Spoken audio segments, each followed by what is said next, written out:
masalah seakan-akan tidak ada habisnya, seakan-akan tidak ada ujungnya. Masalah ini belum selesai, masalah lain muncul lagi. Masalah yang kemarin itu belum habis saya hadapi ya Syekh, tetapi masalah lain muncul lagi dalam kehidupan saya. Kenapa hidup saya seperti ini ya Syekh? Kata Syekh Mutawalli Asy-Sya'rawi, khamsatun, ada 5 hal yang dapat menyebabkan sebagai sumber kesusahan. Beliau mengatakan, apabila di antara kalian bermulazamah, selalu berkecimpung ke dalam 5 hal ini, kata Syekh Mutawalli Asy-Sya'rawi, maka dipastikan hidup kalian itu tidak akan bisa lepas daripada kesusahan dan kerisauan. Apa itu ya Syekh? Kata si murid tersebut, Syekh Mutawalli Asy-Sya'rawi mengatakan bahwa sumber kesusahan yang pertama dalam hidup, al-ba'id anis salah, jauh daripada salat. Hamba Allah sidang jamaah Jumat yang dimuliakan oleh Allah Subhanahu wa taala, rupanya ketika kita jauh daripada salat, ketika kita berpaling daripada perintah Allah, itu adalah langkah awal kehancuran dalam hidup. Ketika salah seorang sahabat Nabi, Abdurrahman bin Auf, bertanya kepada baginda Rasulullah, "Ya Rasulullah, ayu a'mal ahabbu ilallah?" Abdullah bin Mas'ud bertanya kepada baginda Rasulullah, "Ya Rasulullah, ayu a'mal ahabbu ilallah?" Dari segala amalan-amalan yang kita lakukan di dunia ini ya Rasulullah, puasa, zakat, melakukan berinfak di jalan Allah dan sebagainya, amalan apa ya Rasulullah yang ketika kita melakukan amalan tersebut kita dipandang lebih oleh Allah? Amalan apa ya Rasulullah yang paling dicintai oleh Allah? Apa kata Nabi? As-salah ala waqtiha, salat pada waktunya. Amalan yang paling dicintai oleh Allah adalah salat, melakukan salat pada waktunya. Hamba Allah sidang jamaah yang dimuliakan oleh Allah Subhanahu wa taala, sehingga baginda Rasulullah mempertegas dalam hadis beliau, man tarakas salata muta'ammidan faqad kafara jiharan. Kata baginda Rasulullah, barang siapa yang meninggalkan salat, salat di sini bermakna salat 5 waktu yang telah diwajibkan bagi dirinya, dia tinggalkan dengan sengaja, dia nafikan bahwa salat itu wajib. Apa kata baginda Rasulullah? Faqad kafara jiharan, maka kafirlah ia secara sarih, secara jelas, secara nyata. Oleh karena itu hadirin sidang jamaah yang dimuliakan oleh Allah Subhanahu wa taala, baginda Rasulullah 14 abad yang telah silam menegaskan kepada kita semua, awwalu ma yuhasabu bihil yaumal qiyamati shalah, faman saluhat saluha sairu amalih, wa man fasadat fasada sairu amalih. Amalan yang paling pertama ditanya oleh Allah nanti ketika kalian berada di hadapan Allah di yaumil kiamah kelak, bukan seberapa banyak kalian bersedekah di jalan Allah, bukan seberapa banyak kalian berpuasa sunnah dan sebagainya, akan tetapi kata baginda Rasulullah, amalan yang paling pertama ditanya oleh Allah Subhanahu wa taala di hari kiamat kelak adalah betul atau tidaknya, lengkap atau tidaknya, sempurna atau tidaknya salat kalian kepada Allah Subhanahu wa taala. Maka kata baginda Rasulullah, apabila diterima salat kalian, maka diterimalah amalan-amalan yang lain. Dan apabila waman fasadat, apabila fasid, salat yang kalian lakukan itu cuman kalian ikut-ikut saja, bukan karena dasar ilmu sehingga amalan kalian, salat kalian itu tidak diterima oleh Allah, maka ditolaklah amalan-amalan yang lain. Hamba Allah sidang jamaah yang dimuliakan oleh Allah Subhanahu wa taala, ada satu hadis Nabi yang begitu menggelinding. Apa kata baginda Rasulullah? Man wajaza 'alal arba'in wa lam yaghlib khairuhu ala syarrih falyatazahhaz 'alan nar. Barang siapa man jawaza 'alal arba'in, barang siapa di antara kalian yang umurnya sudah melewati 40 tahun, kata baginda Rasulullah, walam yaghlib khairuhu 'ala syarrih, akan tetapi kebaikannya itu belum bisa melebihi kesalahan-kesalahannya. Pahalanya itu belum bisa melebihi keburukan-keburukannya. Pahalanya itu belum lebih banyak daripada dosa-dosanya, kata baginda Rasulullah. Falyatajahhaz 'alan nar, maka bersiap-siaplah kalian, karena kalian sangat dipantaskan oleh Allah untuk dimasukkan ke dalam nerakanya Allah Subhanahu wa taala. Hamba Allah sedang jamaah yang dimuliakan oleh Allah Subhanahu wa taala. Dalam bentuk hadis yang lain, Nabi mengatakan, barang siapa di antara kalian yang sudah memasuki umur 40 tahun, akan tetapi biduk kehidupannya itu masih belum fokus kepada akhirat. Dalam kepalanya itu masih dunia tok-tok. Dalam kepalanya itu masih cuman digit-digit saja, cuman angka-angka saja. Dia cuman hanya berpikir pada kesenangan dunia saja. Kata baginda Rasulullah, orang-orang yang seperti ini didatangi oleh setan, didatangi oleh iblis. Kemudian setan mengusap wajahnya seraya berkata, hadzal wajah la yaslih abada. Wajah-wajah orang seperti ini enggak akan pernah beruntung selama-lamanya. Hamba Allah sidang jamaah yang dimuliakan oleh Allah Subhanahu wa taala, cukup sudah permainan kita dengan dunia ini. Cukup sudah kelalaian kita dengan kesenangan yang sementara ini. Fokus untuk akhirat, karena kehidupan yang sedang kita berada ini suatu saat kita akan meninggalkannya, dan kehidupan di sana nanti jauh lebih lama ketimbang kehidupan yang sedang kita hadapi sekarang ini. Sumber kesusahan yang pertama, kata Syekh Mutawalli Asy-Sya'rawi, al-ba'id 'anis salah, jauh daripada solat. Hamba Allah sidang jamaah yang dimuliakan oleh Allah Subhanahu wa taala. Yang kedua, kata Syekh Mutawalli Asy-Sya'rawi, sumber kesusahan yang kedua, al-isyanul walidain. Isyan dengan huruf shad.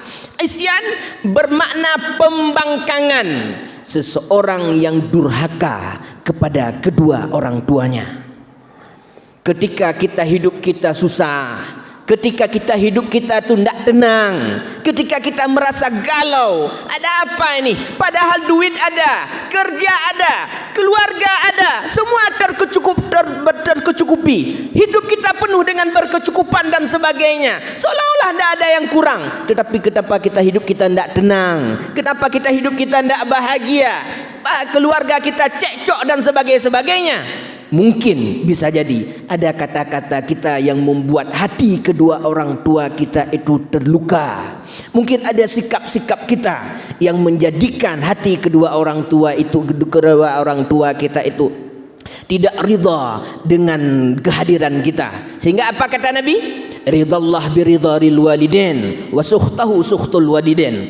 Ridha Allah itu sangat tergantung kepada ridha kedua orang tua kalian. Dan murka Allah itu sangat tergantung kepada murka kedua orang tua kalian. Sehebat apapun kalian, secerdas apapun kalian, sebanyak apapun harta yang kalian miliki, ketika kedua orang tua kalian itu tidak ridha dengan kalian, ketika sikap-sikap kalian dalam hidup itu tidak bisa menyenangkan hati kedua orang tua kalian, kata baginda Rasulullah, kalian enggak ada nilai apa-apanya di mata Allah Subhanahu wa taala. Al-isyanul walidain, durhaka kepada kedua orang tua.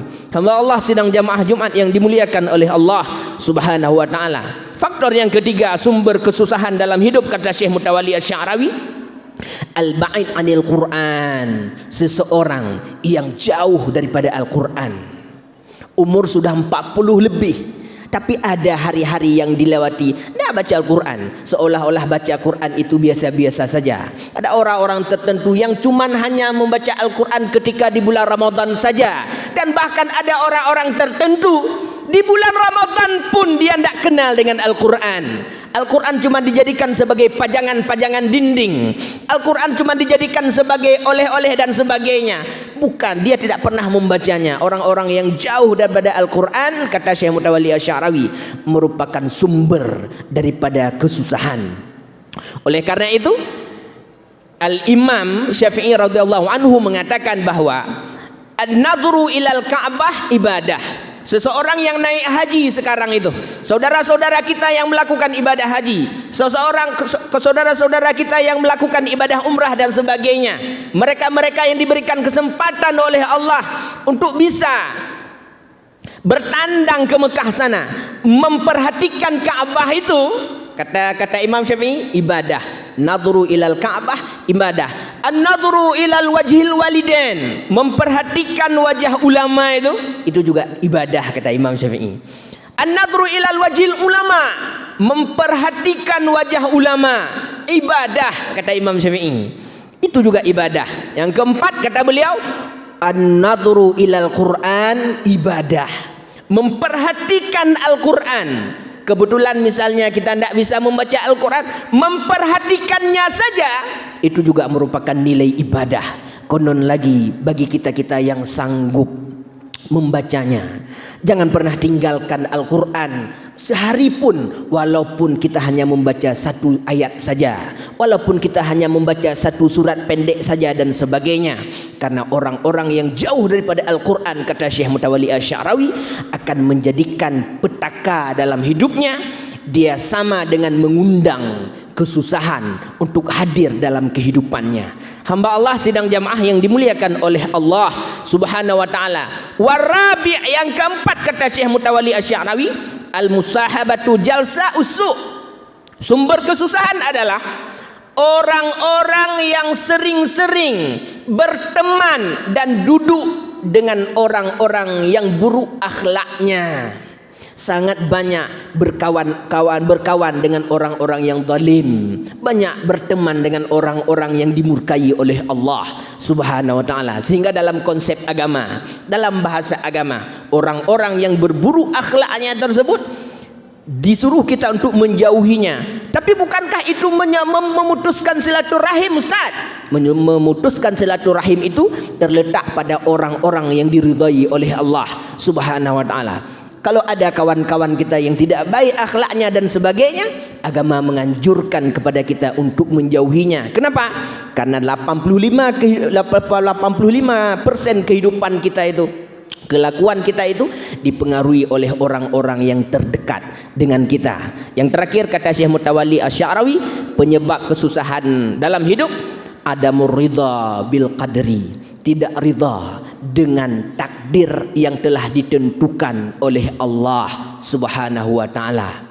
Letak laudip, urung tumbun galak ke pijut, yang pijut galak ke tembun, yang panyan galak ke toet, yang toet galak ke panjang. Tidak ridha dengan ketetapan Allah. Padahal Allah berikan dia rezeki, Allah berikan dia keluarga, Allah berikan dia rumah dan sebagainya, tetapi masih melihat kepada orang-orang yang di atasnya, seolah-olah dia merasa Allah itu tidak adil, seolah-olah Allah itu tidak adil terhadap hambanya, sehingga selalu dia membanding-bandingkan hidupnya dengan kehidupan orang lain.